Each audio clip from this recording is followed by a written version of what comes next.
الدفاع وتدخل كذلك الحارس. تدخل الحارس مانولا. كانت فرصه لبدايه المنتخب الوطني المغربي. تلقى بالعصا بدأ الزلزال على مستوى عجيب هدف أول للمنتخب المغربي. كان هناك العوده والتغطيه من طرف المدافع ابراهيم حمد. لاحظوا الفرصه ديال المنتخب الوطني المغربي. ثم تدخل الحارس ايشي مانولا. كره طويله رأس أشرف حكيمي. كان هناك خطأ الحكم خلاف زياد حكيم زياد. الحكم مرة أخرى أول للمنتخب المغربي. تدخل أمام حكيم زياش. كرة ثابتة بإمكانها تعطي حلول بالنسبة للمنتخب الوطني المغربي. لاحظوا تدخل اللاعب العزيز الأولى الحكم خلال زياد.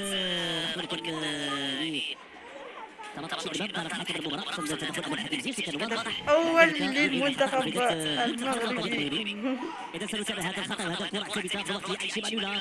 يطلب اللاعبين الآن كيشكلوا حائط تقريبا 4 ديال اللاعبين كيشكلوا حائط الصف بالنسبة للمنتخب التنزاني. والكرة هناك أشرف حكيمي وحكيم زياش. لا ننساو تسديد هذه الكرة الثابتة. أشرف حكيمي الحكيم زياش.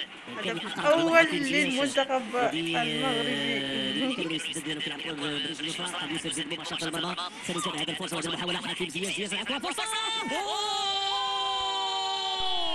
هدف أول لفائدة المنتخب الوطني المغربي. هدف أول للعناصر الوطنية العديد من الفيس في المكان المناسب. هدف أول للمنتخب المغربي. حكيم زياش يفعلها من كرة ثابتة. ممتاز حكيم زياش.